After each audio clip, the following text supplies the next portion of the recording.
사도행전 강의 오늘 80탄이고요. 제목은 율법과 이웃사랑, 율법과 이웃사랑이라는 제목으로 사도행전 21장 15절에서부터 26절까지 보도록 하겠습니다. 사도행전 21장 15절에서 26절 같이 한 목소리로 읽도록 하겠습니다. 시작. 이 여러 날 후에 여장을 꾸려 예루살렘으로 올라갈새 가이사라의 몇 제자가 함께 가며 한 오랜 제자 구브롯 사람 나손을 데리고 가니 이는 우리가 그의 집에 머물려 함이라. 예루살렘에 이르니 형제들이 우리를 기꺼이 영접하거늘 그 이튿날 바울이 우리와 함께 야고보에게로 들어가니 장로들도 다 있더라. 바울이 무난하고 하나님이 자기 사역으로 말미암아 이방 가운데서 하신 일을 낱낱이 말하니 그들이 듣고 하나님께 영광을 돌리고 바울더러 이르되 형제여 그대도 보는 바에 유대인 중에 믿는 자 수만 명이 있으니 다 율법의 열성을 가진 자라. 내가 이방에 있는 모든 유대인을 가르치되 모세를 배반하고 아들들에게 할례를 행하지 말고 또 간습을 지키지 말라 한다 함을 그들이 들었도다. 그러면 어찌할꼬 그들이 필연 그대가 온 것을 들으리니 우리가 말하는 이대로 하라. 서운한 네 사람이 우리에게 있으니 그들을 데리고 함께 결례를 행하고 그들을 위하여 비용을 내어 머리를 깎게 하라. 그러면 모든 사람이 그대에 대하여 들은 것이 사실이 아니고 그대도 율법을 지켜 행하는 줄로 알 것이라. 주를 믿는 이방인에게는 우리가 우상의 제물과 피와 목매어 죽인 것과 음행을 피할 것을 결의하고 편지하였느니라 하니 바울이 이 사람들을 데리고 이튿날 그들과 함께 결례를 행하고 성전에 들어가서 각 사람을 위하여 제사 드릴 때까지의 결례 기간이 만기된 것을 신고하니라. 아멘. 네, 오늘 말씀은 신학자들에게도 굉장히 난제의 말씀이에요. 왜냐하면 그동안 사도 바울이 전했던 복음하고는 전혀 다른 내용이 등장하거든요. 그러니까 사도 바울이 그동안은 할례 중요한 거 아니야. 안식일 중요한 거 아니야. 복음이 중요해. 십자가 복음이 중요해. 라고 이렇게 계속 전도를 해왔단 말이에요. 그런데 오늘 본문에 보면 야고보라는 장로님께서 야, 정결 예식을 하면 사람들이 당신을 오해하지 않을 것 같아. 그러니까 정결 예식을 하는 게 어떻겠어? 라고 제안을 해요. 그러니까 정결 예식은 뭐냐면 우리가 표현을 정결 예식 그러면 잘 이해를 못 하는데 한마디로 제사 드리라는 얘기예요. 소하고 양을 잡아서 제사를 드리라는 얘기예요. 그럼 이게 뭐예요? 어떻게 되는 거예요, 이게? 지금 사도 바울이 그동안 했었던 복음과는 전혀 다시 구약으로 다시 돌아가는 내용이 돼버리잖아요. 근데 사도 바울이 이 상황에서 거절을 해야 되거든요. 야고보 장로님 큰일 났습니다. 다시 율법으로 돌아가셨군요. 이러면서 막 역정을 내고 뿌리치고 나와야 되는데 사도 바울이 또 야고보의 제안을 순종하고 실제로 뭘 해요? 정결 예식을 행하는 내용이 성경에 그대로 등장하고 있어요. 그러니까 이게 해석이 안 되죠. 그래서 이건 그냥 덮어. 일단은 덮고 그냥 다음 구절로 넘어가는 경우가 있어요. 그래서 오늘 말씀이 좀 잘 이해해서 들으실 필요가 있습니다. 그래서 코로나19라는 게 지금 우리한테 굉장히 이슈잖아요. 그러니까 그거를 딱 빗대서 생각해 보니까 이해가 쉽게 되더라고요. 그래서 오늘 말씀을 잘 좀 이해해 보시면 좋겠습니다. 구약의 율법을 이렇게 풀어보면 두 가지가 돼요. 제가 여러 차례 말씀드렸는데 율법은 딱 두 가지입니다. 뭐냐면 하나님 사랑과 이웃 사랑. 그 두 가지 하라는 게 율법이에요. 그래서 10계명을 보면 1에서 5계명까지는 하나님 사랑에 대한 이야기예요. 그리고 6계명부터 10계명은 이웃 사랑에 대한 이야기. 보통 이제 5번째 계명이 뭔지 아세요? 5번째 계명? 내 부모를 공경하라. 그래가지고 이것도 이웃사랑에 포함이 돼야 되나? 뭐 이렇게 생각하시는 분이 계신데, 하나님 아버지가 사실은 우리의 참 부모님이시거든요. 그래서 하나님 아버지가 사실 먼저 등장해야 되기 때문에 5계명도 하나님 사랑 쪽으로 해석을 하는 게 설득력이 더 있습니다. 그래서 1계명까지 5계명은 하나님 사랑, 그리고 6계명부터는 이제 이웃 사랑에 대한 이야기가 이제 등장을 하죠. 그래서 뭐 살인하지 마라, 그다음에 뭐 간음하지 마라, 도둑질하지 마라, 거짓 증거하지 마라, 그리고 네 이웃의 것을 탐하지 말라, 이런 식으로 이웃에 대한 내용들이 이제 6계명부터는 나오는 거예요. 그래서 율법, 그러면 하나님 사랑과 이웃 사랑을 정의하는 거죠. 그러니까 그 계명으로 하나님께서 모세를 통해서 이스라엘 백성, 성도들에게 이제 준 것이죠. 그래서 이 큰 주제를 놓고 이스라엘 백성들은 계속해서 그것을 지키려고 노력을 하고 있는 겁니다. 그래서 이 10가지의 10계명을 이제 조금 더 세분화를 시키면 613가지의 율법으로 세분화를 시킬 수가 있어요. 그래서 율법은 613가지가 있어요. 엄청 많죠. 그리고 또 613가지를 또 막 여러 가지로 쪼개. 왜 쪼개냐면 잘 지키고 싶어서 쪼개는 거예요. 막 쪼개요. 그래서 막 수천 개까지도 이렇게 쪼개낼 수가 있어요. 그러니까 우리나라 왜 그 법전을 보면 법이라는 게 굉장히 별거 아닌 것 같아도 법전이 책이 이렇게 두꺼워요. 근데 이런 책이 몇 권씩 있어요. 예를 들어서 민법 그러면 민법 책만 이만하고, 세법 그러면 세법 책만 이만하고. 그러니까는 판검사 공부하시는 분들이 왜 그렇게 머리 터지게 공부하는지 아시겠죠? 내용이 너무 많기 때문에 그래요. 그러니까 성경은 사실 심플하잖아요. 한 권이잖아요, 딱. 손에 잡힐 정도로. 법전에 비하면 성경은 사실은 아무것도 아닌 거죠. 아무튼 이렇게 이스라엘 백성들은 모세의 시대부터 지금까지 이 율법을 지키기 위해서 부단히 애를 써왔습니다. 그런데 중요한 것은 이 율법을 지켜낼 수 있는 사람은 한 사람도 없다라는 게 성경이 말하고 싶은 팩트라는 거예요. 10계명을 주고 613가지 계명을 만들고 수천 가지 계명을 만들어서 인간에게 적용을 했는데 결국 인간은 그것을 못 지키는 것으로 끝나더라는 거죠. 그래서 창세기 내내 그랬고, 출애굽기 내내 그랬고, 신명기, 민수기 할 것도 없이 계속해서 그 율법을 잘 지켜내는 이스라엘로 등장하는 것이 아니라 못 지키는 이스라엘로 폭로시켜 버리더라는 거죠, 성경이. 그래서 성경이 말하고 싶은 증거는 뭐냐면, 인간들의 율법을 줬더니 인간들은 그 율법을 못 지키더라는 거예요. 결국은 자기 마음의 소견대로 자기가 옳은 대로 행하더라는 거죠. 그래서 이 성경이 모세 오경이 끝나고 나서 사사기로 접어들면서 사사기의 결론이 뭐냐면 하나님의 법은 온데간데 없어요. 사사기의 마지막 절을 우리가 한번 찾아볼까요? 21장 25절 사사기의 마지막 절입니다. 같이 읽어볼게요. 시작. 그때 이스라엘의 왕이 없으므로 사람이 각기 자기의 소견에 옳은 대로 행하였더라. 그러니까 율법도 주고 뭐도 주고 은혜도 주고 다 줬는데 결국은 뭐냐면 왕이 없으므로 자기 소견대로 옳은 대로 그냥 행하더라. 이게 인간의 본성이라는 거예요. 결국 인간의 결과는 이것이다라는 걸 성경이 말해주고 있는 거죠. 그래서 이 사사기에서 말하는 왕이 없음으로라는 그 의미는 뭐냐면 결국은 하나님께서 왕을 줘야 인간들이 말을 듣는다는 거예요.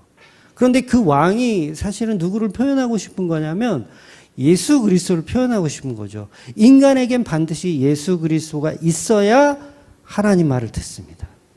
하나님 은혜를 받아요. 그런데 왕이 없으므로 자기 소견대로 행하더라는 거죠. 그래서 우리 인간이 예수님을 나의 왕으로 섬기면 그때부터 내가 율법을 지킬 수 있는 존재가 되는 거예요. 예수 그리스도를 나의 왕으로 모시고 살면 구약의 율법들을 지킬 수 있는 존재가 되더라는 거죠. 그래서 하나님이 이스라엘 백성들이 원하는, 하나님이 원하는 거 말고 이스라엘 백성들이 원하는 왕을 주시잖아요. 그 왕이 누구예요? 사울 왕, 그리고 다윗 왕, 솔로몬 왕, 이렇게 왕들을 계속 줬음에도 불구하고 말라기의 끝, 구약 성경의 마지막 책인 말라기의 끝은 뭐냐면 예수 그리스도가 아니면 너희들은 다 저주의 땅으로 끝난다라는 메시지를 또 던져줘요. 그러니까 구약은 계속해서 율법을 줬더니 못 지키더라라고 폭로하는 거예요. 그래서 말라기 4장 6절, 말라기의 마지막 말씀입니다. 같이 한번 읽어볼게요. 시작. 그가 아버지의 마음을 자녀에게로 돌이키게 하고 자녀들의 마음을 그들의 아버지에게 돌이키게 하리라. 돌이키지 아니하면 두렵건대 내가 와서 저주로 그 땅을 칠까 하노라 하시니라. 결국 저주로 끝나요. 구약 성경의 마지막 책이 저주로 끝나다라는 거예요. 그러면 율법을 줬으면, 그 율법을 잘 지켰으면 저주로 끝나서는 안 되죠. 축복으로 끝나야 되는데 저주로 끝났다는 얘기는 율법을 줬음에도 불구하고 율법을 지켜낸 인간들이 없다라고 결론을 내는 거예요. 그러니까 예수가 필요한 거죠. 인간으로는 안 되니까 예수가 필요한 거예요. 그래서 말라기 4장 6절에서 말하는 하나님의 아버지의 마음을 돌이킬 수 있는 자녀는 예수님밖에 없는 거예요. 예수님으로 인한 자녀밖에 없는 거죠. 그래서 인간은 인간에게 하나님 사랑이라는 언약을 주어도 그것을 지켜내지 못하더라는 거예요. 그래서 바벨론 포로에서 돌아온 이스라엘 백성들이 하나님께 회개하면서 하나님 말씀을 지키지 않아서 우리가 이렇게 망했나 보다 라고 생각해서 바벨론 포로에 돌아와가지고 시작했던 일이 뭐예요? 율법 지키기. 그래서 바리새파 운동. 그래서 바리새파 운동을 열심히 한 거예요. 발상은 참 좋았어요. 그 자체가 나쁜 건 아니에요. 발상은 좋은데 그 율법 지킴이를 통해서 인간의 가치를 또 인간들은 챙기더라는 거죠. 그러니까 인간들은 뭘 해도 계속해서 답이 없는 거예요. 그래서 인간은 말씀대로 살려고 노력하면 그게 오히려 독이 됩니다. 말씀대로 살려고, 우리 흔히 하는 말이 그거잖아요. 우리 말씀대로 삽시다. 말씀대로 사십시오. 그런데 그 말씀을 가지고 또 자기 가치를 챙기는 게 인간이라는 거예요. 차라리 바리새파 운동을 하지 않는, 말씀대로 사는 게 바리새파 운동인데 말씀대로 살지 않는 오히려 세리가 오히려 복이 있다라고 예수님 말씀하시잖아요.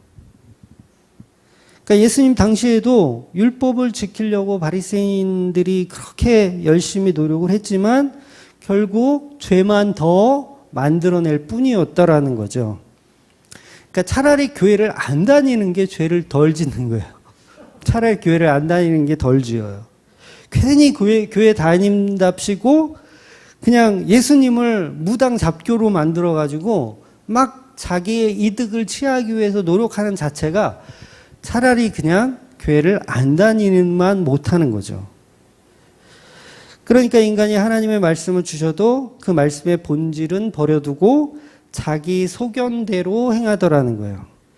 그 말씀의 본질이 뭐예요? 예수님이 다 말씀해 주셨는데 마태복음 23장 23절에 보면 율법에 더 중한 바 정의와 긍휼과 믿음은 버렸도다.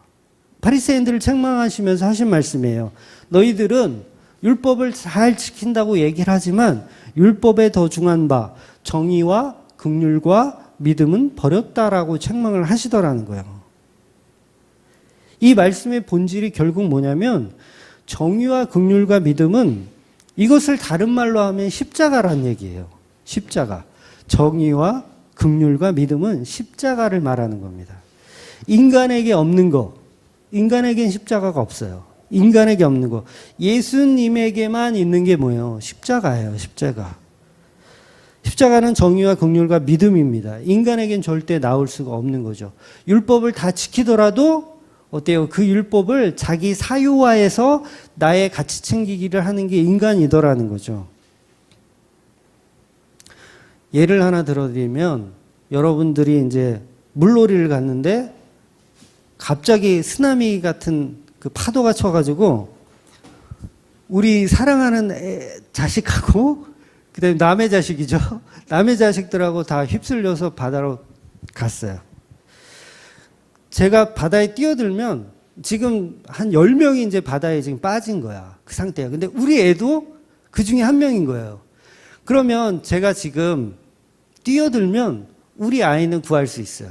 한 명은 구할 수 있잖아요. 수영해서. 한 명은 구할 수 있어요. 근데 10명은 불가능하겠죠. 그런데 내가 뛰어들면 한 사람은 구하지만 9명은 죽는 거예요. 그런데 내가 그 아이를 구하지 않고 내가 구조를 요청하러 가. 거기 해수욕장 가면 구조대원들이 있으니까 구조대원들한테 요청하러 가면 그 사람들이 늦게 오기는 하지만 한 5명, 6명은 구할 수도 있어요. 이해가 되시죠? 이 상황이. 그랬을 때 과연 자기 아이를 한 명을 구하는 것을 선택하실지 아니면 대여섯 명 구하는 걸 선택하실지 거기에 우리 아이가 포함됐다는 보장은 없어요. 인간의 선택은 무엇일까요? 100% 자기 아이 일단 구해놓고 구조 요청하는 거예요. 그러니까 우리 인간은 정의도 없고 긍휼도 없고 믿음도 없는 거예요. 인간에겐 그게 있을 수가 없는 거예요. 누구나 자기 아이 하나 구하면 그걸로 만족합니다. 나머지는 그냥 운이 없었다라고 보는 거예요. 단 한 사람도 자기 아이를 버려두고 구조 요청하러 가는 사람은 없더라는 거죠. 그러니까 인간에겐 낳을 수 없는 긍휼, 인간에겐 낳을 수 없는 믿음이 누구에게 있냐면 예수님한테 있더라는 거예요. 그래서 말씀의 본질은 결국 십자가입니다. 저와 여러분이 신앙생활을 하면서 오직 그 십자가를 배우는 거예요. 인간이 할 수 없는 사랑, 하나님만 하실 수 있는 그 십자가의 사랑을 배우는 겁니다. 그래서 우리가 말씀대로 산다는 것은 십자가 은혜를 배우는 것이지 새로운 율법을 또 만들어서 그것을 지키려고 행하는 게 아닌 거예요. 근데 우리는 교회를 다니면서 자꾸 새로운 율법을 만들어서 그것을 지키는 것을 우리의 가치로 삼잖아요. 뭐 주일 성수해야 된다, 뭐 새벽기도 해야 된다, 뭐 금요 철회해야 된다, 이런 것들을 만들어서 내 인간의 가치를 챙기려 하더라는 거예요. 결국 인간에게는 십자가가 없다라는 것을 성경이 폭로하고 있습니다. 결국 인간은 뭘 해도 예수님에게 책망을 들을 뿐이죠. 그래서 저와 여러분이 십자가를 치워버린 말씀대로 살겠다라는 행위는 결국 책망만 듣는 결과를 만들어냅니다. 그러니까 말씀대로 살지 마시고 십자가로 사셔야 돼요. 말씀대로 살지 마시고 십자가로 사셔야 돼요. 길을 쓰고 말씀 들으려고 말씀 들으면 뭐 할 거야? 그 말씀대로 사는 게 아니라 그 말씀을 들었으면 그 말씀의 본질인 십자가로 사는 거예요. 십자가로 죽지 않으면 저와 여러분이 펄떡거려요. 막 살았다고 펄떡거립니다. 십자가는 죽이는 거예요. 저와 여러분을 죽이는 거. 근데 살았다고 계속 펄떡거리잖아요. 말씀이 살아서 역사하는 것은 인간이 죽고 예수님만 사시는 거예요. 그래서 내가 말씀을 들으면 들을수록 펄떡거릴 수가 없고 나는 계속 죽은 자로 살게 되는 거죠. 그래서 십자가 말씀은 죽음입니다. 근데 저와 여러분이 말씀을 들으면 들을수록 자꾸 내가 기고만장해지고, 기고만장해지죠? 나 좀 복음 안다고, 나 좀 많이 알아 이러면서 각종 사람들 다 무시하고, 그러니까 세상에서 내가 복음 제일 많이 하는 것처럼. 그런데 그 또한 착각이라는 거죠. 그 또한 바리새인들의 전형적인 모습이라는 거예요. 그러니까 하나님이신 예수님에게 그렇게 우리가 맨날 혼나는 겁니다. 욕이나 먹는 수준인 거예요. 오늘도 우리는 예수님에게 욕먹으로 저와 여러분이 교회에 오신 거예요. 욕을 이제 들을 준비를 하세요. 그래서 성경에서 인간은 율법을 아무도 못 지키는 것으로 결론을 내더라는 거예요. 그래서 예수님이 무능력한 인간을 대신해서 그 율법을 완전하게 완성하신 것이 바로 십자가입니다. 저와 여러분 그 은혜 앞에 날마다 죽으셔야 돼요. 다시 말해서 저와 여러분은 죄인이기 때문에 율법을 지켜낼 방법이 없어요. 네. 방법이 없어요. 율법 못 지킨다니까요. 자기 아들 하나를 위해서 사는 인간이란 말이에요. 못 지켜요. 근데 그걸 해내시는 분은 예수님밖에 없더라는 거죠. 자기 생명을 버려서 구원하는, 그건 인간이 할 수 없는 거예요. 예수님만 유일하게 십계명, 즉 하나님 사랑과 이웃 사랑을 다 이루신 분입니다. 뭘로? 십자가로 다 이루신 거예요. 하나님 사랑과 이웃. 인간은 못해요. 인간은 하나님 사랑과 이웃 사랑을 할 수 있는 존재가 없어요. 그래서 예수님 그러잖아요. 누가 내 이웃이냐? 누가 내 이웃이고 누가 내 교회이고 누가 내 성도이냐? 여러분 다른 이방인들, 동네 사람들을 이웃이라고 성경은 말한 적이 없어요. 잘 이해하셔야 돼요. 십자가로 연결되지 아니한 사람들은 죄송하지만 이웃의 범주 안에 들어가지 않습니다. 그런데 종교에서는 모든 범주의 사람을 이웃으로 두어요. 모든 범주의 사람. 스님도 이웃으로 두고, 수녀님도 이웃으로 두고, 땡중도 이웃으로 두고, 다 이웃으로, 모든 인간을 다 이웃으로 둬요. 이게 뭐예요? 이게 보편적 구원론이라는 아주 무서운 이론이에요. 하나님이 말씀하신 이 이웃의 개념은 예수 그리스도의 피와 연결되어 있는 자를 얘기하는 거예요. 그러니까 개념이 완전히 다르죠. 그래서 성경에서 말하는 코스모스, 세상이라, 하나님이 세상을 이처럼 사랑하사 할 때 그 세상은 코스모스인데 이것은 정돈된 세상을 얘기하는 거예요. 예수 그리스도의 피값으로 만든 재창조의 세상을 이야기하는 거예요. 그러니까 모든 사람을 다 사랑하는 게 아니더라는 거예요. 바리새인들 제사장들이 어쨌어요? 그 강도 만난 자를 보고 도망갔죠. 못 본 척하고 지나갔어요. 그 사람들은 하나님의 이웃입니까? 아닙니까?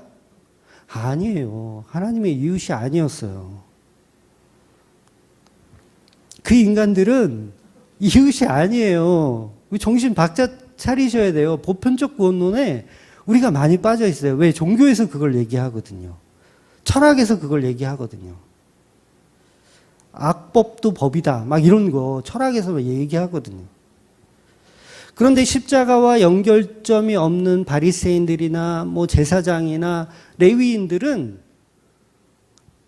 강도 만난 자를 보고 지나친 그 사람들은 이웃이 아니라니까요. 그래서 강도 만난 자가 이제 제가 예수님이라고 전에도 말씀드렸어요. 비유로 강도 만난 자가 예수님이에요. 물론 교회로 해석하는 것도 틀린 해석은 아니에요. 강도 만난 자가 교회다, 성도다라고 해석하는 건 틀린 해석이 아니에요. 예수 그리스도와 성도는 연합체이기 때문에 뭘로 해석을 하든 결과가 똑같아지기 때문에 의미가 없어요. 그러니까 같은 범주로 성경을 이해해도 상관이 없습니다. 그래서 강도 만난 자가 예수님이라고 해석을 했을 때 예수님을 보고 강도 만난 십자가에 죽어가는 그 예수님을 보고 그냥 지나치는 사람들은 이웃의 개념이 아닌 거예요. 그래서 성경 해석의 중심은 오직 십자가로 끼워져 있어야 됩니다. 십자가로 끼워져 있나? 그걸 보는 게 이제 바른 해석이에요. 아무튼 예수님이 이루신 십자가의 말로 인간들은 할 수 없는 유일무이한 하나님 사랑이고 이웃 사랑입니다. 그럼 저와 여러분도 하나님 사랑과 이웃 사랑을 하려면 어떻게 해야 됩니까? 말씀대로 해야 됩니까? 아니죠. 하나님 사랑과 이웃 사랑을 하려면 하나님 사랑과 이웃 사랑을 이루신 그 예수 그리스도의 십자가를 믿는 거예요. 그게 하나님 사랑과 이웃 사랑을 실천하는 유일한 방법입니다. 그래서 저와 여러분이 십자가로 십계명을 지켜내는 거예요. 십자가로 예수님의 십자가로 십계명을 지켜내는 모습이 되는 거예요. 그게 성도예요. 나는 도저히 감당을 못해요. 10계명을 감당을 못해. 613가지라는 율법을 감당해낼 수 있는 존재가 못 돼요. 그래서 예수님 뭐라 그래요? 수고하고 무거운 짐진 자들아 다 내게로 오라 하죠. 그 수고하고 무거운 짐이 뭐예요? 나의 그 우리은행에 있는 채무를 얘기하는 거예요? 응? 내가 갚아야 할 대출금을 얘기하는 거예요? 수고하고 무거운 짐은 내가 만들어 놓은 그 가짜 율법들, 그것들에서 자유해지라는 말씀이에요. 그래서 내가 하려고 하는 하나님 사랑, 내가 하려고 하는 이웃 사랑, 그게 무거운 짐이잖아요. 교회 다니는 인간들이 왜 저래? 이런 얘기 듣기 싫잖아요. 어떻게 하면 하나님 사랑하는 척, 이웃 사랑하는 척 하려고 막 구제도 해보고 아프리카에 매달 3만 원씩 내보기도 하고 막 뭔가를 해. 그런데 이상하게 이게 마음 가운데 후련하지 않는 거예요. 결국 그게 수고하고 무거운 짐이더라는 거예요. 네 힘으로 네가 이웃 사랑을 이루려고 하고 네 힘으로 하나님 사랑을 이루려고 하는 거, 그게 틀렸다라는 거죠. 예수인 내가 했으니 너는 나와 연합하여 수고하고 무거운 짐을 덜라는 얘기예요.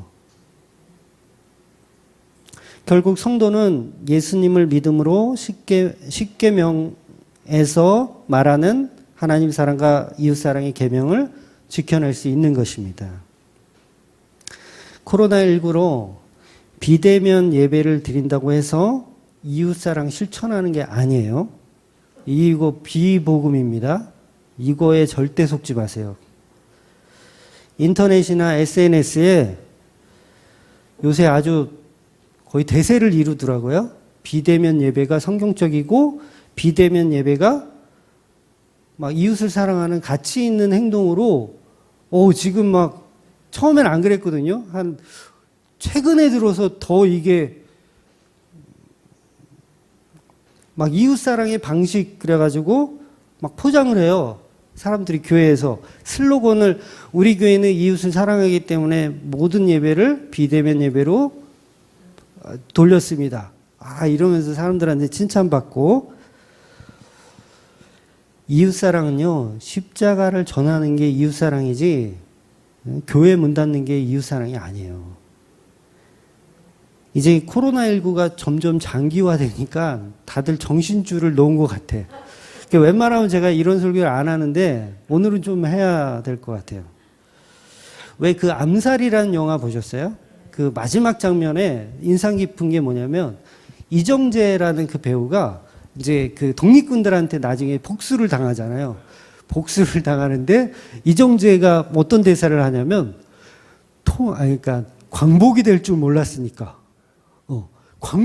너 왜 배신했어? 그러니까 광복이 될 줄 몰랐으니까. 너무 솔직한 대사였어요. 이정재의 그 대사가. 자기는 어떤 그 뭐 배신하고 이런 가치가 뭐 특별한 게 있는 게 아니라 어차피 이건 끝났다. 대한민국은 끝났다. 그래서 광복이 될 줄 몰랐다. 그 얘기한 거예요. 기독교는 끝났다. 끝났다. 어떻게 해서든지 이웃들한테 점수라도 따서 코로나19가 끝나고 나서라도 그들이 혹시 교회에 올까봐 좋은 이미지 심어주기 프로젝트 해가지고 이웃에게 사랑을, 우리는 대면 예배 안 드립니다. 요게 컨셉이 돼버렸어. 그러니까 이정재의 대사하는 것처럼 들리더라고요. 제 귀에는.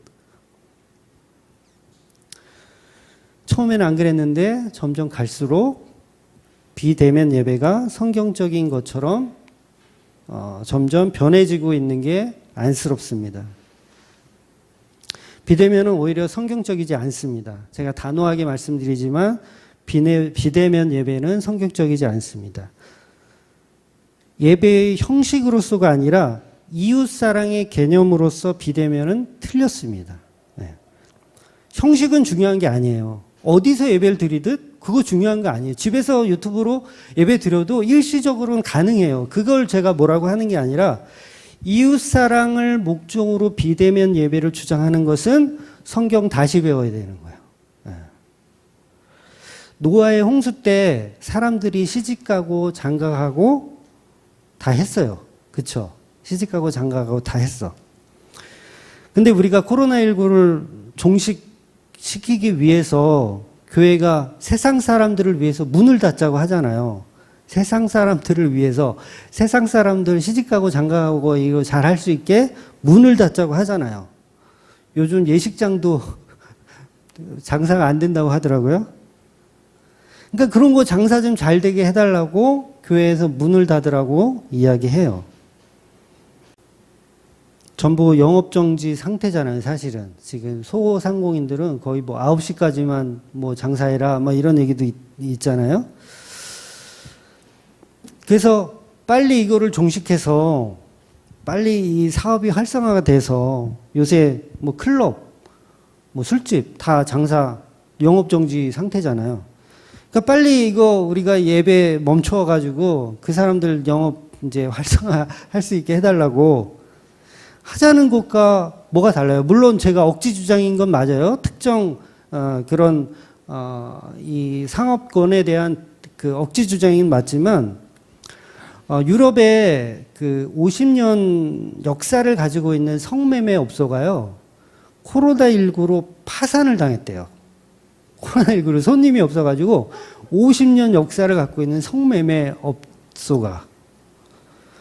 그러니까 교회들이 우리 대면 예배 드리지 말고 비대면 예배 드려서 빨리 성매매 없어도 빨리 장사하고 술집도 빨리 장사하고.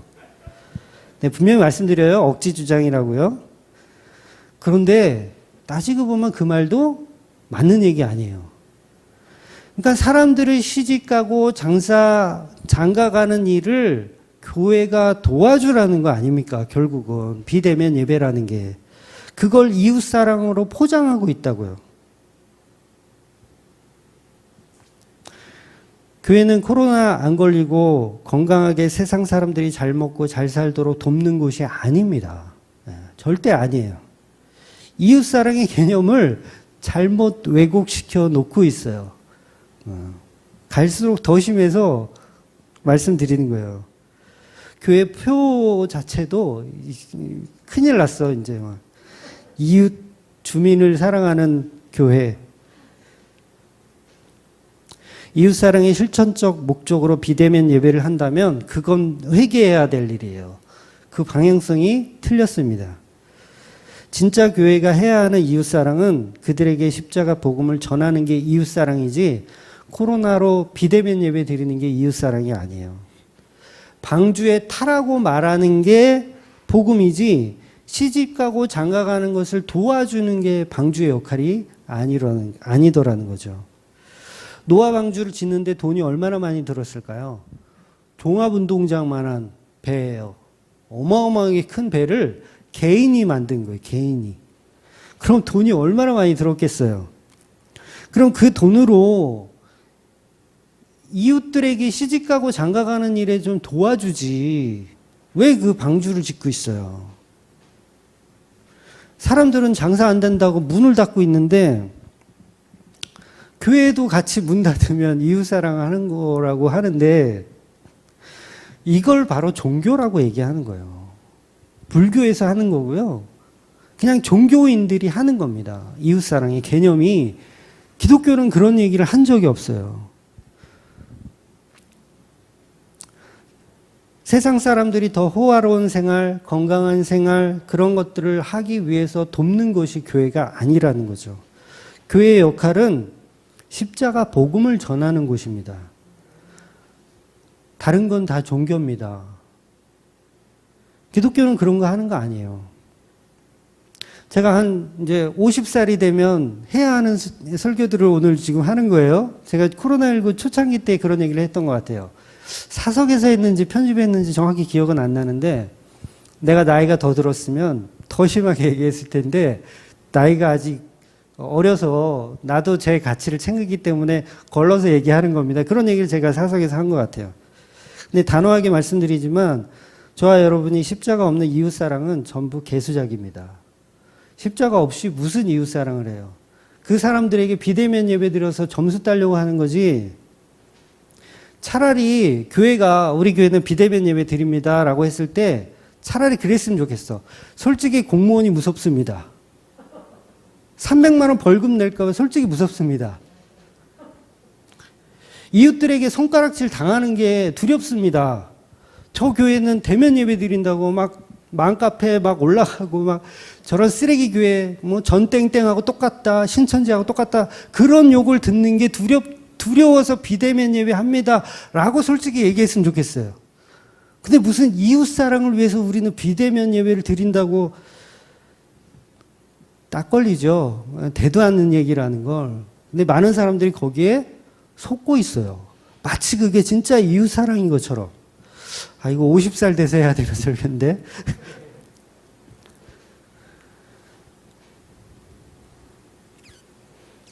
목숨처럼 예배를 지키는 것이 맞습니다. 제가 들은 문구예요. 이렇게 본 문구예요. 목숨처럼 예배를 드리는 것이 맞지만 그 예배가 이웃에게 칼을 들이대는 어떤 그런 거라면 예배를 멈추는 게 맞습니다. 그거에 사람들이 막 너무 좋아하더라고요. 교인들 다 좋아하더라고요. 아니요, 그 가짜 이야기입니다. 포장된 거예요. 우리는 이웃사랑을 할 존재도 못 됩니다. 이웃사랑을 어떻게 할 거예요? 비대면 예배 드린다고 그게 이웃사랑이에요? 공무원 무서워가지고, 솔직히 저도 겁나거든요. 공무원 언제 들어올지? 겁나요. 그러면 또 얼레벌레 또 이렇게 얘기를 해야 되고. 제가 그 체온계 왜 갖다 놓는지 아세요? 공무원 오면 보여주려고. 저도 이제 마음이 쫄아가지고 공무원 오면 보여주려고. 그러니까 우리 인간은 안 되는 거예요. 무슨 이웃사랑을 해요. 공무원이 무서워서 인터넷 예배 드리는 거지. 근데 그거를 포장하고 싶어 해요. 우리는 이웃을 사랑하기 때문에 비대면 예배로 돌립니다.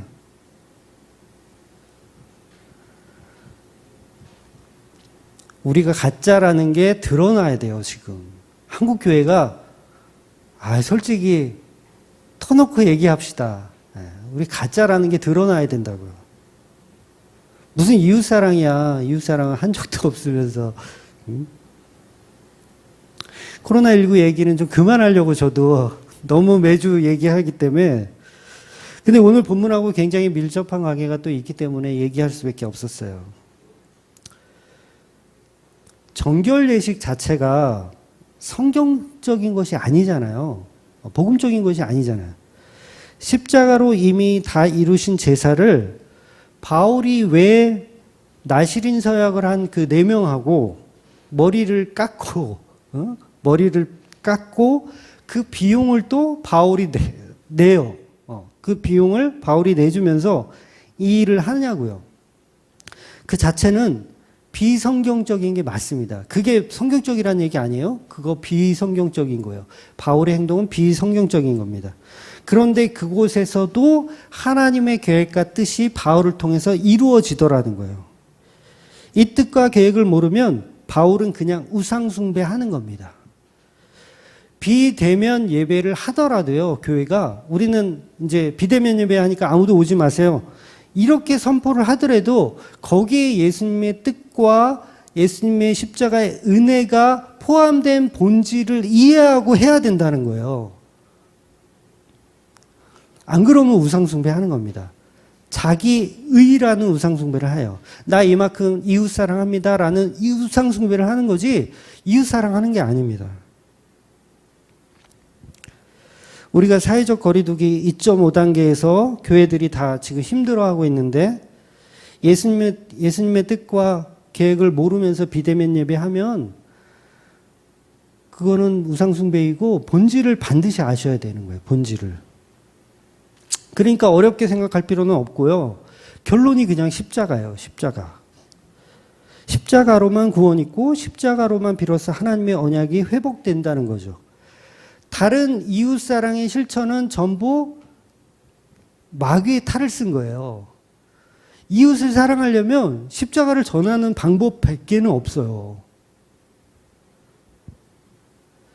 비대면 예배를 외치는 교회가 진짜 교회라고 세상 사람들은 다 존경해 주죠. 저 교회는 비대면 예배 드려. 존경받는 교회야. 그런데요, 그게 어그러진 말입니다. 그게 어그러진 말이에요. 이상한 교회를 만들자고 하는 거예요. 요즘 계속해서 이웃사랑 어쩌고 하면서 비대면 예배를 옹호하는 메시지가 도는데 혹시 이 메시지를 듣는 분이 계시다면 그거 돌리지 마십시오. 멈춰야 됩니다. 복음이 엄지에 십자가 모르는 세상 사람들에게 존재했습니까? 존재 안 했어요. 창조 역사 이후에 세상 사람들을 위한 복음은 한 번도 존재한 적이 없어요. 막말로 성경에서 하나님은 세상 사람들이 죽든지 말든지 신경도 안 쓰세요. 제가 하는 얘기가 아니라 성경이 그걸 얘기하고 있어요. 지옥을 누가 만들었어요? 하나님 만들었어요. 사단이 만든 거 아닙니다. 하나님 만들었어요. 하나님은 지옥 가는 사람들 신경도 안 쓰세요. 오직 그 아들을 통해서 구원되는 십자가의 세상인 성도들에게만 관심이 있더라는 거예요. 그러니까 이웃사랑이란 개념을 다시 정립하실 필요가 있어요.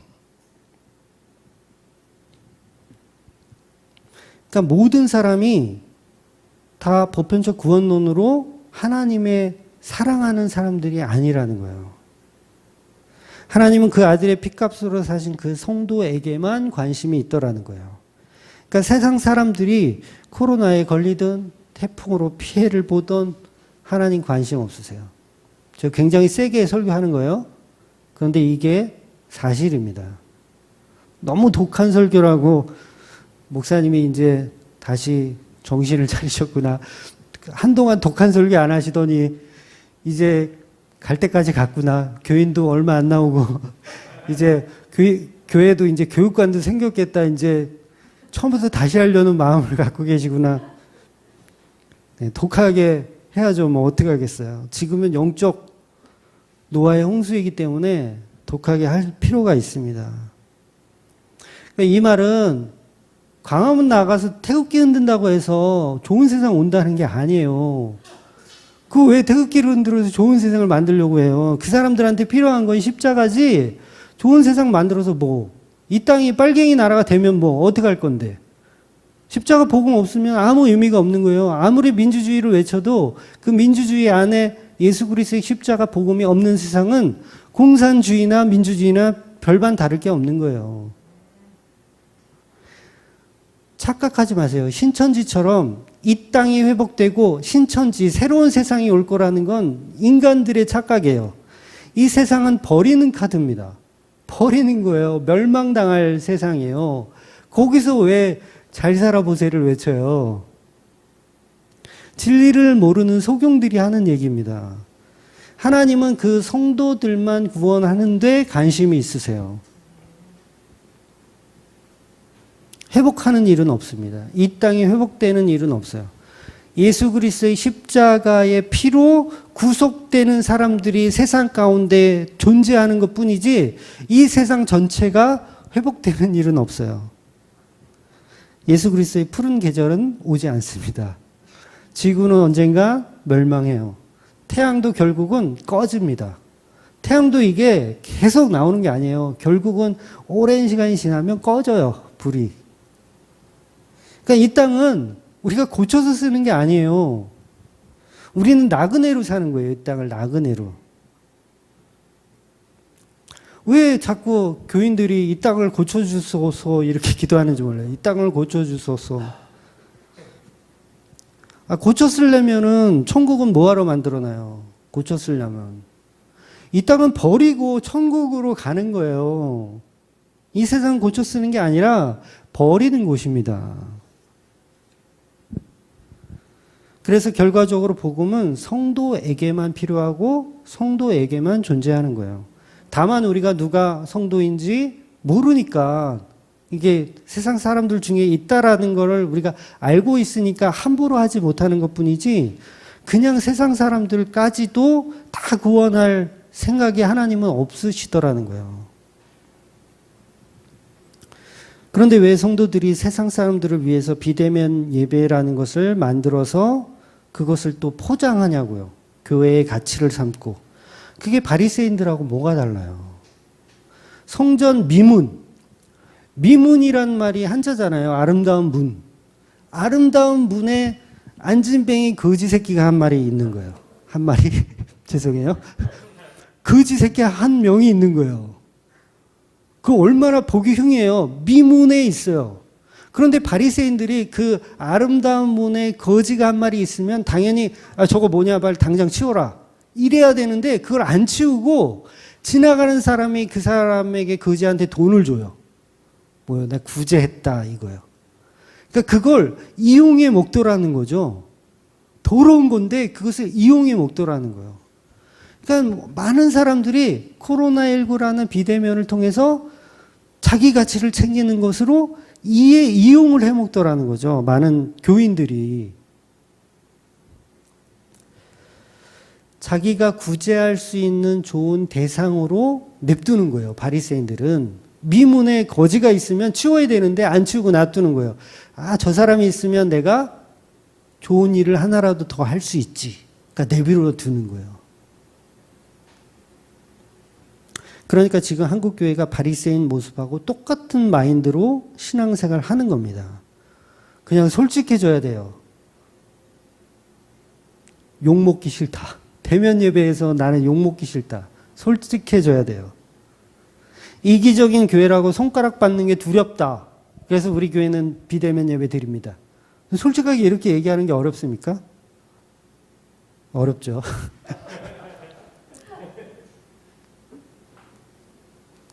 진짜 이웃사랑하면 거리 나가서 예수 믿으라고 외치세요. 차라리.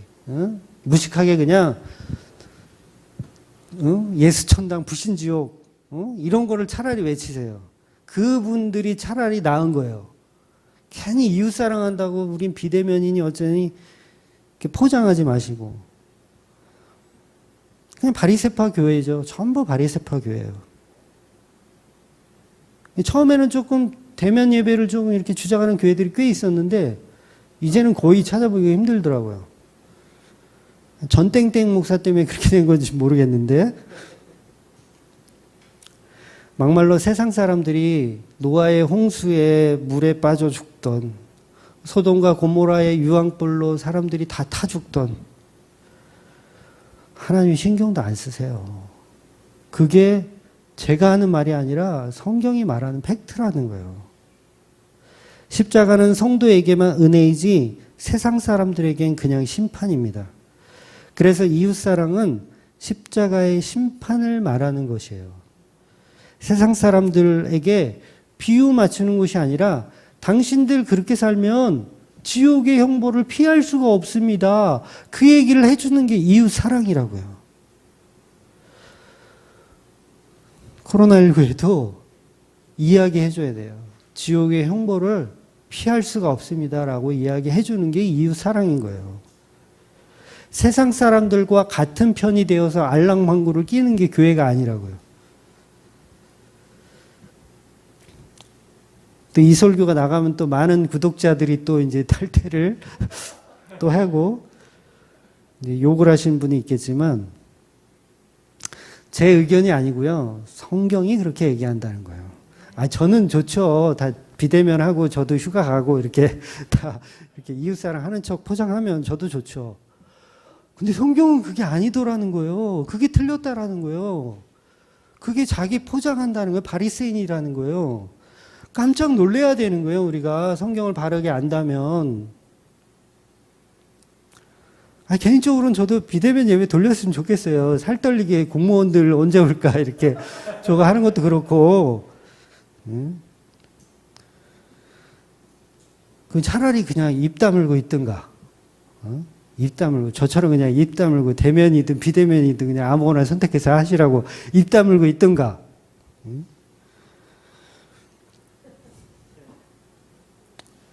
성경은 그렇게 얘기하지 않더라는 거죠.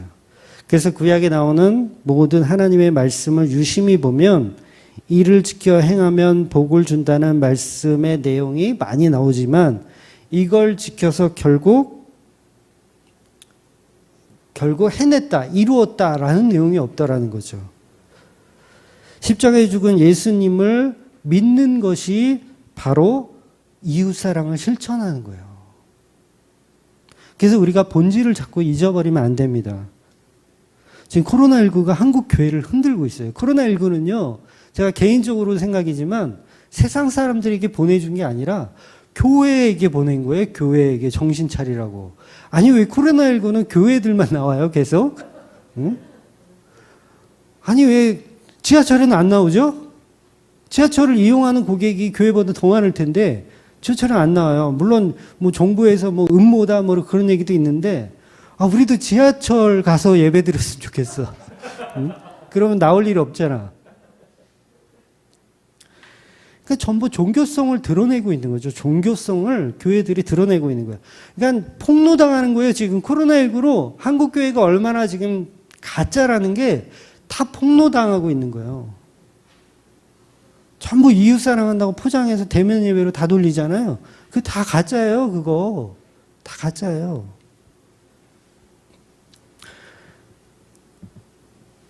천국은 예수를 믿는 사람들만 가는 곳이 천국이라는 것을 잊지 마십시오. 천국은 세상 사람들이 못 가는 곳입니다. 그런데 왜 교회에서 세상 사람들을 신경 쓰고 있어요? 세상 사람들이 원하는 방식으로 목회를 하면 그걸 종교라고 하는 거예요. 교회는 성경대로 하는 거고 십자가에 죽은 그 예수가 전하신 메시지대로 하는 겁니다. 천국은 교회를 좋아하는 사람들이 가는 곳이 아니에요. 저 교회는 되게 훌륭해. 구제도 잘하고 코로나19 때도 탁 비대면으로 하고 이웃을 사랑해. 나 저 교회 너무 좋다. 이 사람은 지옥 갑니다. 그 사람은 지옥 가요. 교회를 좋아하는 사람은 지옥 갑니다. 예수님을 믿어야 되는 거예요. 그러면 교회가 예수님을 믿게 해줘야지. 왜 교회의 품위를 위해서, 교회의 손가락질을 위해서 왜 노력하냐고요. 좋은 교회 만들기. 좋은 교회를 왜 만들어요? 어떤 선지자가 좋은 선지자 만들기 프로젝트를 하신 분이 있어요? 어떤 사도가 좋은 사도 만들기 프로젝트를 한 적이 있어요? 오죽하면 사도 바울이 지금 예루살렘 교인들한테도 지금 핍박을 받아요. 좋은 목사 만들기, 좋은 교회 만들기, 전부 종교성입니다. 세상으로부터 손가락질을 받는 스데반이 진짜라는 거예요. 세상으로부터 저건 가짜다, 저건 이웃을 사랑할 줄도 모르는 인간이다, 당장 때려 죽여라 라고 하는 그 스데반 집사가 진짜라는 거예요. 세상 사람들을 위해서 복이나 빌어주고 세상 사람들을 위해서 건강을 빌어주고 축복을 빌어주는 게 교회의 역할이 아니라는 거예요. 거기 있으면 당신 죽어요. 빨리 나오세요 라고 얘기해 주는 게 교회라는 거예요. 그런데 시집가고 장가가는 일을 더 열심히 돕기 위해서 우리가 비대면 예배를 돌립니다. 이거는 가짜라는 거죠. 그런 교회는 없어요. 교회는 심판을 말하는 곳입니다. 저와 여러분이 목사를 믿고 교회를 믿으면 구원 못 받습니다. 존경하는 목사님 따라가다가는 지옥으로 따라가는 거예요. 우리는 십자가 지신 예수님을 따라가는 겁니다. 저도 그 십자가 지신 예수님을 따라가려고 하는 중이고요. 네. 늘 성경의 역사는 세상 사람들의 비방과 조롱의 자리로 가는 게 복음이었습니다. 이 세상 가짜들이 너무 많아서 목사들의 그 가짜가 막 이렇게 막 지금 막 다 물 위로 수면 위로 막 떠오르는 거예요. 전 세계를 뒤덮잖아요. 코로나19가. 알곡과 쭉정이가 교회 내에서 다 튀어나오더라고요. 인간의 어떤 행위로 선한 일, 예배하는 일, 구제하는 일, 어떤 것으로도 천국에 못 갑니다. 그 말은 인간이 하는 어떤 좋은 것은 인간들끼리만 좋은 거예요. 하나님이 생각할 때는 복음의 방해만 되는 겁니다. 그래서 코로나19를 통해서 저와 여러분이 성도라면 정신 차려야 돼요. 코로나19를 이용해서 우리 교회는 이웃사랑을 먼저 실천하는 교회로 치장해서는 안 되고 그런 말도 안 되는 논리에 속아서는 안 됩니다. 사도 바울은 믿지 않는 자들과 멍에를 매지도 말라고 하셨어요. 멍에를 같이 매지도 말라고 했어요. 그럼 그 말이 뭐예요? 교회는 세상 사람들과 이웃이 되지 말라는 얘기예요. 성경에는 세상 사람들과 더불어 이렇게 연합하여 살라는 얘기를 한 군데도 한 적이 없어요. 세상 사람들을 위해서 예배를 멈추라는 얘기도 한 적이 없어요.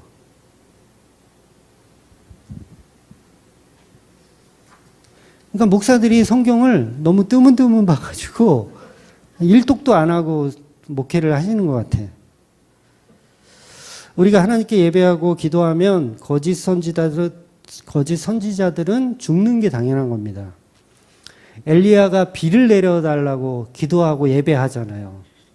예배하는 거예요. 이렇게 제물 바쳐가지고 물도 떠다가 바치고 이렇게 예배하는 거예요. 엘리야가 예배합니다.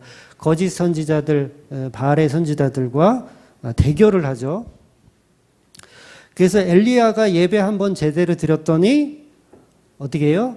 그 이웃이죠. 어떻게 보면 그 바알의 제사장들 어떻게 해요? 다 죽어요. 엘리야가 가만히 있었으면 되는데 예배 한번 제대로 드렸다가 내 이웃을 사랑하라는 성경 말씀은 온데간데 없고 그 이웃들이 다 죽어버렸어요.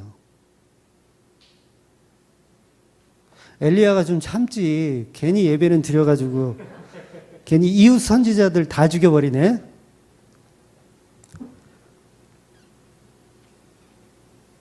그러니까 우리가 본질에 너무 멀어져 있다라는 거죠. 이웃 사랑했으면 엘리야가 이웃을 정말 사랑했으면 뭐라고 얘기해야 돼요? 그 거짓 선지자들한테 내가 예배하고 내가 찬양하면 당신들 다 죽어.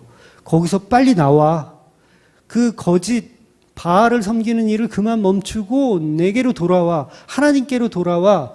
라고 얘기하는 게 복음이라는 얘기예요.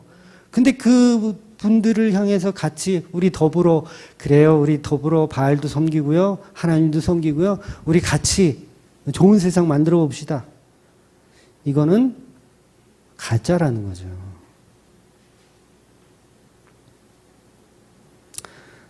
사도 바울이 이제 잡혀서 이제 본문에서 이제 계속해서 나오지만 이제 잡혀서 22장에 가면 마지막 변명과 같은 설교를 해요. 설교. 자기는 대적자였다. 내가 예수 믿는 사람 핍박하고 잡아 죽이러 다니던 그런 사람이었다. 그런 간증적인 설교를 왜 하냐면 대적자였었는데 예배자가 됐다. 그런 얘기를 지금 하는 거예요. 그러니까 성도들이 십자가로 돌아올 때까지 코로나19로 교회들은 더 죽어야 됩니다. 더 죽어야 돼요. 저는 대형교회들, 특히 대형교회들이 더 죽어야 된다고 생각해요. 이제 큰일 났어, 이제. 그 대출금 어떻게 갚을 거야, 이제. 더 죽어야 돼요. 한두 달이면 끝나야 하는 전염병이 저도 이렇게 길게는 예상 못 했거든요, 초기에는. 이게 장기화되는 이유는 회개해야 할 인간들이 아직 남아있기 때문이에요. 회개해야 할 성도들이 남아있기 때문이에요. 하나님 솔직히 생각해 보니까 제가 이웃을 사랑해서 비대면을 한 게 아니었군요.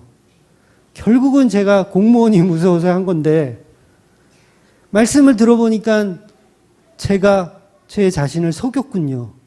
이렇게 회개하고 돌아올 성도들이 있기 때문에 코로나19가 장기화되는 거라고 저는 그렇게 생각을 해요. 현대판 노아의 홍수가 맞습니다. 노아의 홍수. 가짜들을 죽이고 진짜들을 살려내는 노아의 홍수인 거예요.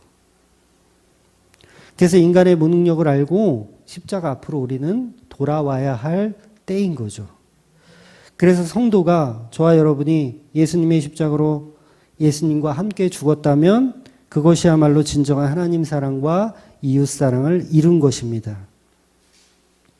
비대면 예배가 이웃 사랑의 실천이 아닙니다. 그건 아무것도 아니에요. 예배 차라리 쉬세요, 그냥. 저는 후배 목사가 만약에 저한테 조언을 해온다면, 목사님, 저는 솔직히 공무원들 오고, 힘들어요. 좀 어떻게 하면 좋겠어요? 이렇게 상담을 해온다면 그렇게 해온 목사님은 없었지만 차라리 그냥 한 달간 쉬어. 그냥 교인들한테 우리는 한 달간 예배 없습니다 하고 그냥 쉬어. 이웃이고 어쩌고 뭐 이웃 사랑이니 어쩌고 포장하지 말고 그냥 저희는 두렵습니다. 응? 벌금 300만 원이 두렵습니다. 교회가 어렵기 때문에. 그냥 쉬겠습니다. 차라리 그게 나은 거예요. 그리고 또, 그래서 정부에서 뭐 인터넷 예배를 드릴 수 있는 스텝 20명까지는 뭐 이해를 해준다는 얘기가 돌더라고요.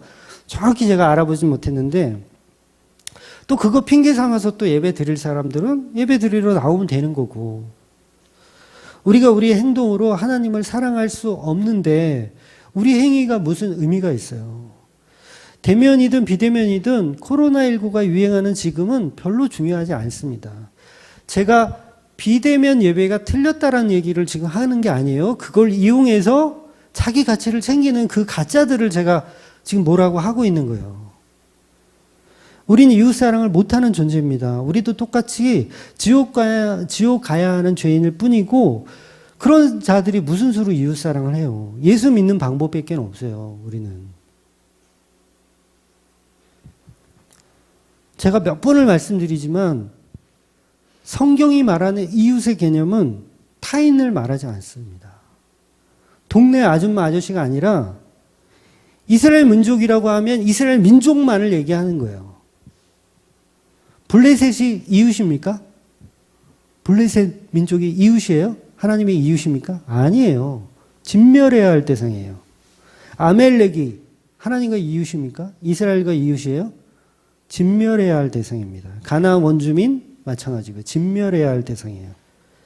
이방인들은요, 이웃의 개념에 포함되지 않습니다. 성경이 말하는 이웃의 대상은 십자가로 만들어진 성도이지 블레셋이나 아멜렉 같은 존재들이 아니에요. 원수를 사랑하라는 말이 사단마귀를 사랑하라는 말씀이 아니에요. 원수를 사랑하라 그러니까 막 다 사랑해야 되는 걸로 자기 막 이렇게 살인자도 사랑해야 되는 거, 뭐 사랑의 원자탄 그래가지고 막 그런 살인자들도 다 사랑해야 되는 거. 성경은 그런 얘기 한 적이 없어요.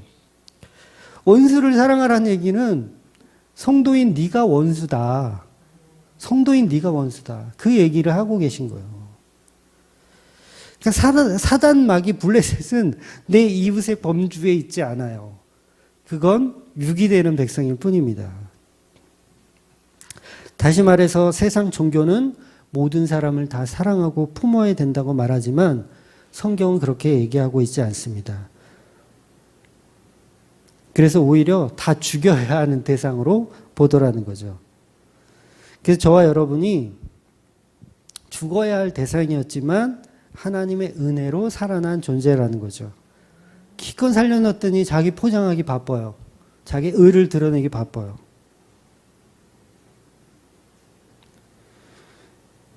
그래서 비대면으로 자기 가치를 챙기지 말아야 하고 또 대면 예배를 드려서 코로나19를 막 퍼뜨리라는 얘기도 아니에요. 또 오해하지 마세요. 아, 대면 예배만 맞나 보다. 또 이렇게 오해하지 마세요.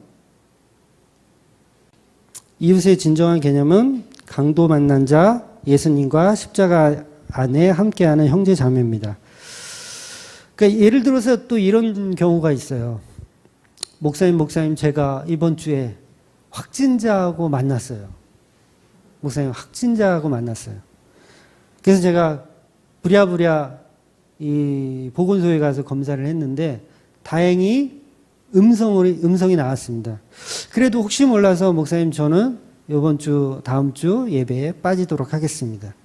그러면 이 성도가 어떤 마음으로 교회를 빠지는 거예요? 이게 바로 이웃사랑의 마음으로 빠지는 거예요. 이해가 되세요?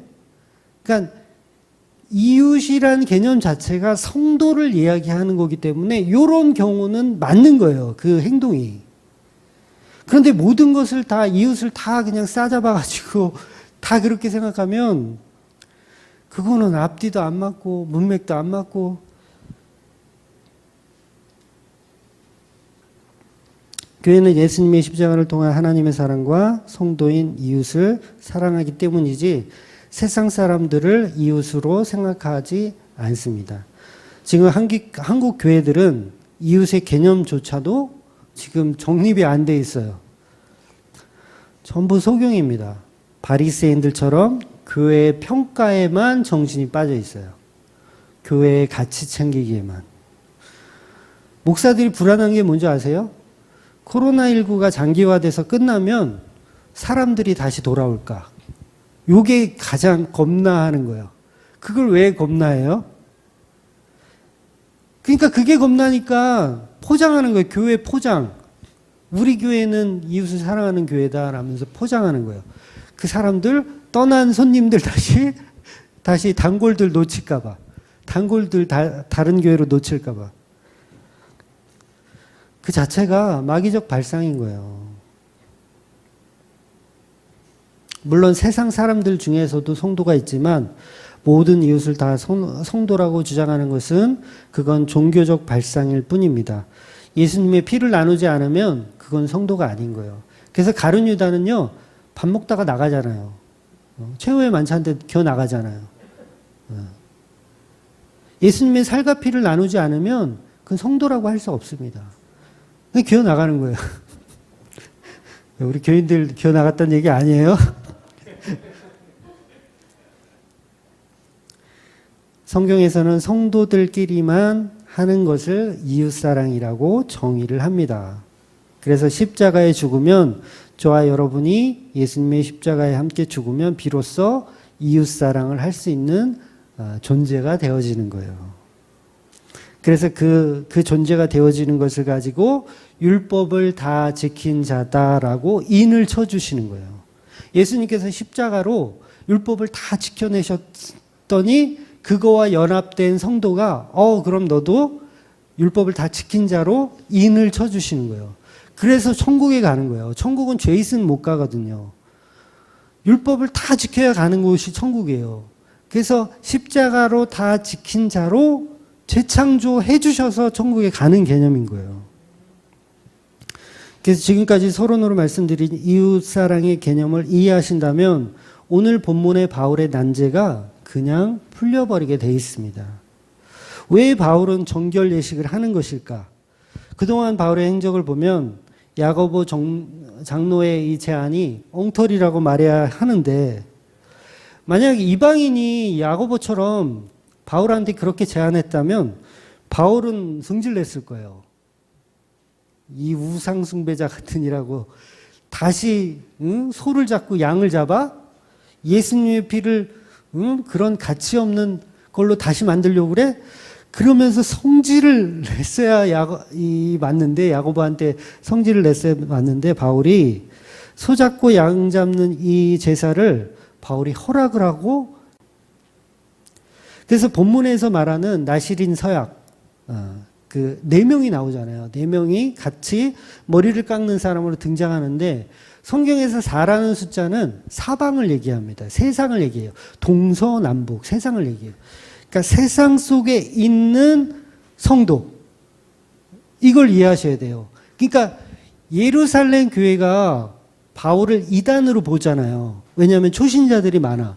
그러니까 율법에 아직 몸에 배어 있는 그 초신자들이 바울을 이단으로 봐요. 근데 보세요. 이 바울을 이단으로 보는 이 초신자들이 성도예요? 성도 아니에요? 성도예요. 성도예요. 예루살렘, 그러니까 유대교에서 예루살렘 교회로 들어온 성도예요. 근데 믿음이 연약한 거예요. 아직 똥인지 된장인지 몰라.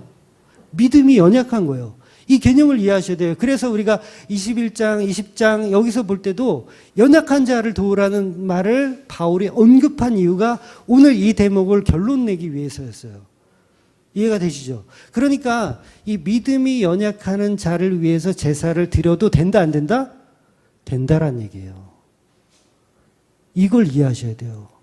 그러니까 바울은 자기 가치를 버리고 자기 가치 버린 거예요. 어떻게 바울이 제사를 드려요? 연약한 성도를 위해서 제사를 일시적으로 허용한 거예요. 그러면 비대면 예배를 일시적으로 성도를 위해서 해도 된다 안 된다? 되는 거예요. 그 상관없는 거예요.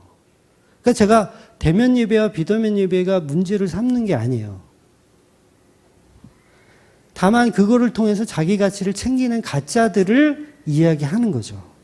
그러니까 비대면 예배를 드리는 이유가 우리 성도들의 건강과 아니면 우리 성도들의 안위를 위해서라면, 그럼 보세요. 연약한 사람이 코로나19 걸려가지고 복음도 못 듣고 죽어버리면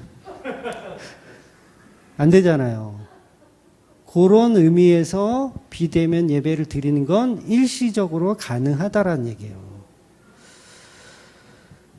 그러니까 좋은 예를 주신 거죠. 이 바울의 이 제사 드린 이 사건을 가지고 어떻게 설명을 드려야 할까라고 생각했을 때 코로나19가 이게 딱 정확한 예가 되더라고요. 그래서 코로나19 비대면 예배를 드리는 것은 성도들 때문에 그렇게 하라는 겁니다. 성도들, 연약한 사람들. 코로나19 무서워요. 이런 분들이 있어요. 성도인데 솔직히 무서워요. 하나님, 목사님, 저는 무서워요. 오지 마세요. 오지 마시고 유튜브로 예배 드리세요. 괜찮습니다. 이게 뭐예요? 연약한 사람들을 위해서 허용하는 거예요. 이게 바울이 하는 제사의 개념인 거예요. 그 제사가 옳다라는 게 아니라 그 연약한 이웃사랑이에요. 이게 그 연약한 이웃사랑. 그래서 이 예루살렘의 이 4명의 이 세상을 이야기하고 있는 사람들이 나중에 십자가 복음을 제대로 알면 이제 다 이해가 되겠죠. 바울 선생님이 왜 그러셨는지. 그게 다 이해가 되더라는 거예요. 왜 목사님이 비대면 예배를 허용하셨는지 이해가 되더라는 거죠. 그래서 교회 안에도 믿음이 연약한 사람들이 있습니다. 그런 사람들을 위해서 비대면 예배를 드리는 것이지, 세상 사람들에게 잘 보이기 위해서 우리 교회 괜찮은 교회라고 포장하기 위해서 비대면 예배 드리면 그거는 교회 그만해야 돼요. 그만 접어야 돼요. 그래서 십자가 은혜로 정말 이 가득한 성령이 충만한 사람을 만들기 위해서 약간의 그런 것들이 허용이 되는 거예요. 바울 안에도 그게 존재했더라는 거죠. 그냥 칼같이 그런 게 어딨어? 무서워? 어디 무서워? 코로나19에도 무조건 교회 나와야 돼. 이거는 율법적인 거예요. 바울도 그것을 인정하더라는 거죠.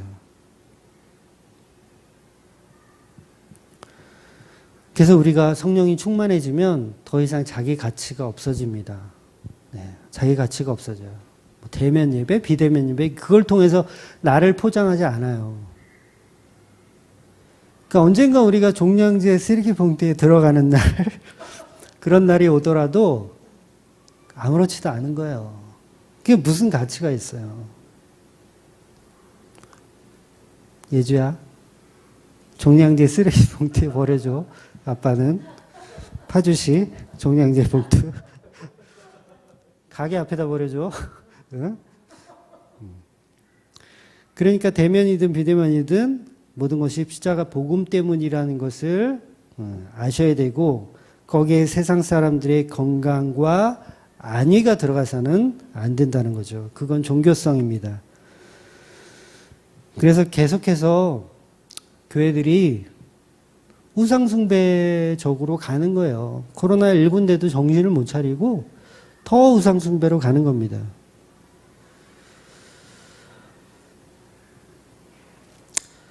바울은요, 유대인 출신 그 기독교인들한테 잡히는 거 아니에요. 본문 제대로 읽어보세요. 그 사람들 성도예요. 누구 때문에 이렇게 되냐면, 아시아에서 유대인들이 내려와요. 유대인들이 내려와가지고 선동을 해. 그래가지고 잡히는 거지, 그 유대인 출신 기독교인들 때문에 바울이 고초를 당하는 게 아니에요. 그러니까 그 성도를 위해서 바울은 제사를 허용하는 거예요. 그러니까 그게 무슨 의미가 있어요? 안식일 지키는 거, 11조 내는 거, 주일 성수하는 거, 그게 무슨 의미가 있어요?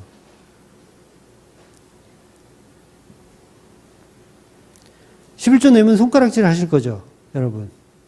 어떤 연약한 사람이 교회에 왔어. 근데 개념이 잘 없어. 세상 교회에서 오래 있다가 들어오실 때 십자가 앞에서 합장하시는 분이야, 이렇게. 연약한 분이죠. 근데 그분이 십자가 11조를 냈어. 그 여러분들이 다 손가락질 할 거예요? 아, 저런 복음도 하나도 모르는, 아유, 저는 어떡하냐, 이렇게 손가락질 할 거예요? 그 연약한 사람들을 위해서 잘 가르쳐 줘야 되는 거예요, 복음을. 십자가의 은혜에 대해서 가르쳐 주는 거예요. 그러니까 이게 복음이요, 중심 잡기가 어려워요. 이건 대면 예배도 아니고, 비대면 예배도 아니고, 도대체 어떻게 하라는 거냐.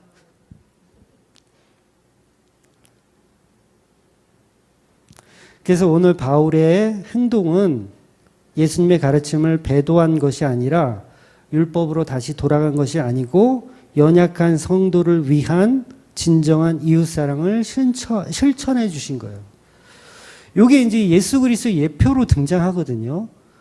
지난주에도 제가 좀 설명을 드렸지만 예수 그리스도께서 예루살렘 성에 입성해서 돌아가시잖아요. 나귀 타고 입성해서 돌아가시잖아요. 사도 바울도 딱 그 역할을 지금 하고 있거든요. 그래서 여기서 누구를 구원해내냐면 사도 바울이 그 성도, 그 4명의 그 성도를 통해서 세상을 구원하는 그 모습으로 등장하는 거예요. 그러니까 예수님 얘기하고 있는 거예요. 사도 바울은. 그러니까 이게 어렵지가 않아요. 성경학자들은 야, 이거 도대체 어떻게 된 거냐. 바울이 다시 제사를 드리네. 이거 성경 어떻게 해석하지? 그냥 난제. 근데 예수님 모습이에요. 예수님 십자가에 달리면서 그 성도를 구원해내는 거예요. 바리새인 중에 바리새인인 바울을 구원해내는 모습인 거예요.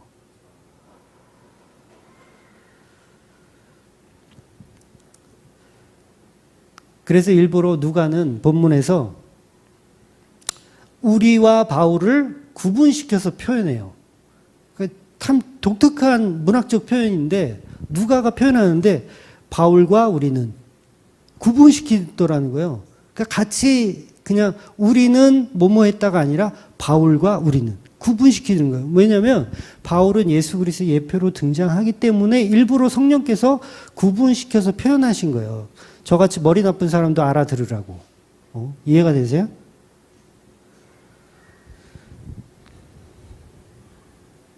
그래서 이방인들은 각종 우상 숭배를 하는 것을 가치로 삼고 그것을 목적으로 삼지만 사도 바울의 정확한 메시지를 들은 성도들은 그 행동이나 그런 어떤 율법 지킴에 결코 그게 중요한 것으로 여기지 않더라는 거예요. 율법 지켜서 십자가 복음 전하면 그것도 하나의 역할이 되는 거예요. 이해가 되시죠? 주일 성수, 11조 그런 거 중요한 거 아니에요. 그것을 통해서라도 십자가를 전할 수 있다면 그것도 사용되어져도 무방한 거예요.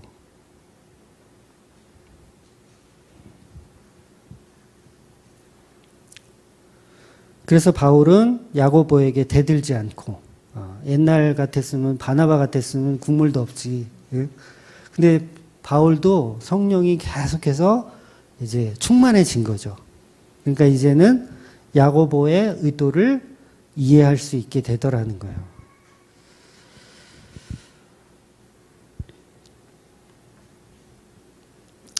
그래서 우리가 계속해서 그러잖아요. 목사들이 참 그게 참 안 좋은 건데 교인들 떠날까 봐 너무 벌벌 떨어요. 성도들 떠날까 봐. 그게 겁나면 교회 때려치워야죠. 교회 때려치워야지. 무슨 이웃사랑 한다고 포장을 하고 있어. 그래서 이 말씀은 난제가 아니라 정말 하나님 사랑의 실천을 어떤 식으로 하는 건지를 너무 적나라하게 모든 율법의 말씀까지 다 패해버리는 그 은혜를 설명하고 있는 엄청난 대목인 거예요.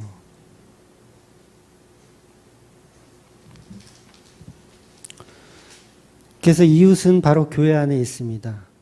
그 나시린 서약을 하는 그 4명의 이 중증 환자들, 그 사람들을 섬기기 위한 복음이 교회 안에 있어야 된다는 거죠. 비록 율법의 열성을 가진 자들이지만 그들이 성도라는 것을 우리는 기억해야 합니다. 교회 밖에는 없어요. 교회 밖에는 없어요. 성도는 반드시 하나님께서 바른 복음을 전하는 십자가 말씀 앞으로 끌어다 놓게 되어 있어요. 예. 교회는 이렇게 서로 사랑하는 겁니다. 교회는 이렇게 서로 사랑하는 거예요. 그래서 교회들끼리는요, 싸울 필요가 없어요. 야고보하고 바울은요, 성령 충만한 거예요. 싸울 일이 없는 거예요. 대면이든 비대면이든 예수님이 그 교회를 그렇게 이용하고 계신 겁니다. 그러니까 방식은 중요하지 않은 거예요. 방식 갖고 제가 지금 뭐라고 하는 게 아니에요. 어느 한쪽 주장이 옳다라고 얘기하는 거 아니에요. 물론 저도 대면과 비대면 중에서 뭐 하나를 선택하라면 저는 대면을 선택해요. 대면이 조금 더 성경적이다라고 선택하는 건 맞아요. 그건 부인하지 않습니다. 그렇다고 비대면이 틀렸다라고 얘기하진 않아요. 일시적으로 가능하고 연약한 성도들을 위해서 필요하다라고 보는 거예요. 예루살렘 교회 자체가 연약해요. 지금 완전히 이거는 그 이단이 돼버렸어. 지금 그 전까지만 해도 안 그랬는데 베드로가 자리를 비운 사이, 사도들이 자리를 비운 사이, 야고보 장로가, 야고보는 저기예요, 사도 아니에요. 이 사람은 예수님의 형제 야고보예요. 장로 혼자서 아이고 미치겠는 거야. 이거 말도 안 되지 이것들은. 그래서 사도들은 권위가 있어서 말을 좀 잘 듣잖아요. 막 베드로 앞에서도 막 사기치다가 그냥 한 방에 죽여버리고 그런 일들이 있어서 사도들한테는 함부로 못 덤비는데 야고보 장로한테는 그냥 만만한 거지 어떻게 보면. 그러니까 예루살렘 교회가 약간 해이해져 있어요. 그러니까 연약해진 거죠 어떻게 보면. 그래서 그것들이래. 예루살렘 교인들을 회복시켜주기 위해서, 십자가로 회복시켜주기 위해서 바울이라는 복음을 잘 아는 존재가 제물이 돼서 죽는 거예요. 제사를 드리더라는 거예요. 제사를 왜 지내? 미쳤어? 제사를 드리고 죽더라는 거예요. 나는 복음 앞에 아무것도 아닙니다. 라는 의미로 제사를 드려서 죽더라는 거예요. 더 이상 이제 바울은 뭐예요? 복음주의자들이 볼 때도 손가락질 받아야 하는 대상이 된 거예요. 저 인간이 배도했다. 복음 말하더니 제사를 지내. 손가락질 받겠죠. 제가 그 당시에 있었으면 제가 제일 나서서 띠 두르고 바울은 가짜다. 바울은 제사를 지렸다. 저런 인간은 가짜다라고 제가 띠 두르고 막 이렇게 했을 거예요. 근데 바울은 세상 사람들의 이목에 상관없이 연약한 자를 위해서 복음을 전한 거예요. 그러니까 이 사람이야말로 진정한 하나님의 종이었던 거죠. 그러니까 저와 여러분도 형식에 매이지 마시고 십자가 복음을 전하는 방법이라면 모든 것을 허용해도 된다라는 거예요. 형식은 중요하지 않습니다. 내가 이웃 사랑하고 있는 존재라는 것은 십자가 나눔밖에 없어요. 그 십자가를 바울이 나눴습니다. 저와 여러분도 대면이든 비대면이든 십자가 복음을 나누는 저와 여러분 되시기를 주의 이름으로 축원드리겠습니다. 네, 기도하겠습니다.